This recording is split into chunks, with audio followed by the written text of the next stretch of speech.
Hello everyone, thanks for coming by. Welcome to the channel. Coach Mike is here. We have a topic for you today.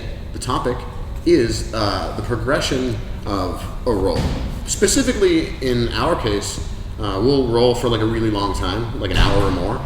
And so there's a bunch of advantages to that, I think. Yeah. And we'll do another video about the advantages of like really long rolls, I think, separately. But this is just specifically about the progression of like what can happen, like how a roll kind of progresses as you go and as you roll for longer with your partner.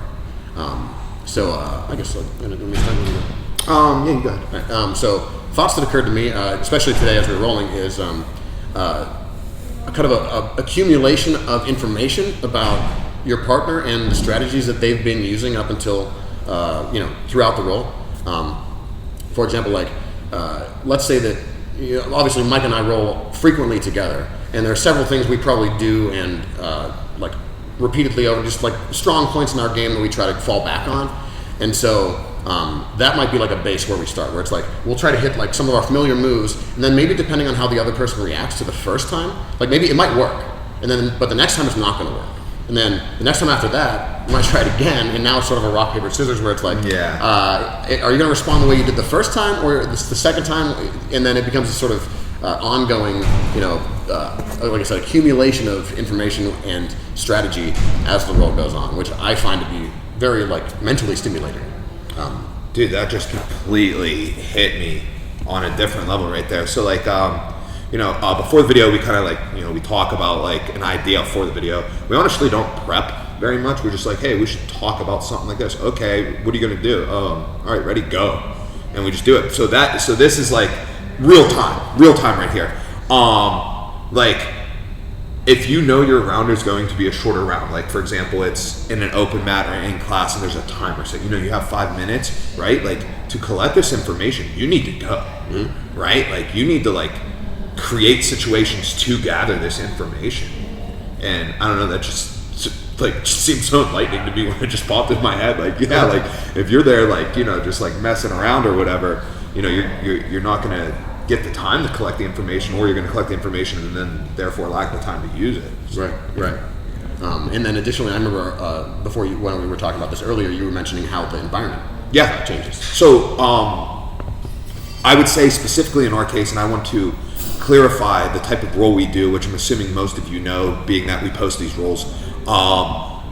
So like when we say, we roll for like an hour, right? Like I would bet that if you don't already know how we roll, you would assume that, an hour, okay, what'd you do, 10 5-minute rounds? You know what I mean? Nah, like we go straight, stops for, getting out of frame, we'll slide back in, fixing like a knee pad, an elbow brace, pants, like, how long does that take? Like a second? Yeah. Tie up, go. And then for a submission, we'll stop, right? And then like, it's like right back into it. Like the most we'll do is be like, oh bro, that really was tight because of this. Like maybe a little bit of feedback to each other. But like, again, like less than like 10, 15 second stops. And like today, for example, there were 2 stops in the roll.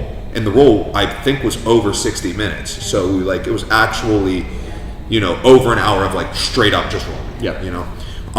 So that would be different than like multiple 5-minute rounds.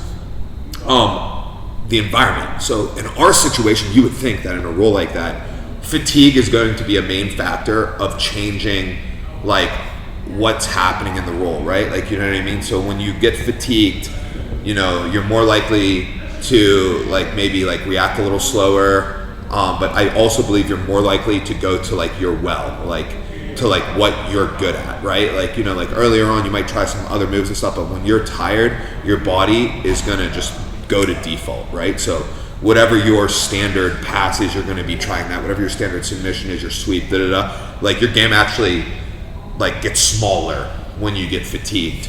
And that could be a whole other video in itself on like competition strategy for that. But that's honestly not the case in our instance. Like, we're not super fatigued in these rolls, which might be surprising, but it's true. But the biggest impact on our rolls, what changes, is the environment, right? Like at the beginning, the mat's nice and dry.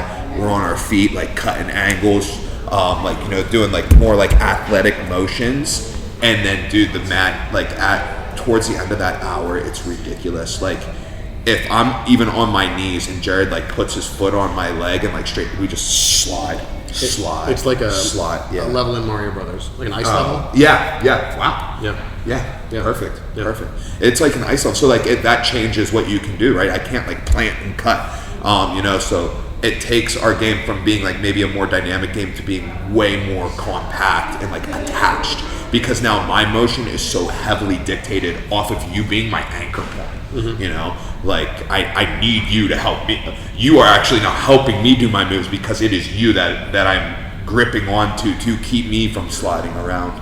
And yeah, I'd say that's like the biggest thing that changes. So if you like watch one of our rolls, you'll see a lot more dynamic stuff at the beginning, and then at the end, very standard, small game, pressure, close quarters combat. And that's due to the environment. It's not like we don't want to like keep doing the whole gamut of what we do. It's just a lot of that requires, friction. Connection, if you will. Yeah. Those the lack of grip on the mat. It's almost like fighting in space, kind of. It would be very difficult to fight in space, but it's a great illustration of how important connection is when you're fighting anybody, and taking away one element of connection. You've got your personal connection, connection between you and your partner, and then your connection to the environment. And if you lose one of those things, it completely changes everything. Yeah. That just totally hit an epiphany in me right there too. Yeah, I was not connecting dots until right now. All right, cool. Well, so we've all hopefully had some epiphanies just now. Anything else that you want to cover? No, dude, I'm freaked out.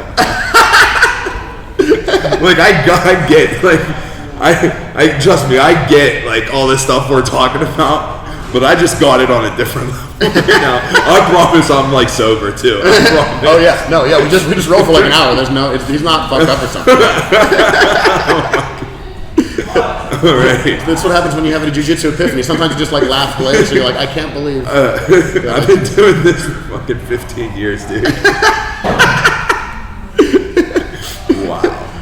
Wow. Oh man. So that's about it for today. Thanks for stopping by. Thanks for doing the. Thank you to everyone who has subscribed to the channel. It really helps us out. I really appreciate it. Really appreciate Coach Mike stopping by and being here. And get out of your house, get off your butt, and come down and train.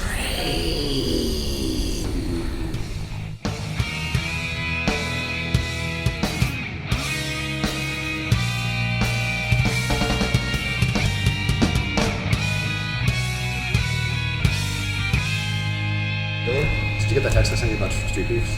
Yeah. Have you watched that shit, dude? Yeah, dude. We can't put people on street beefs, and the commission won't let you fight. Oh yeah. Once you do street beefs, then they become the fighter.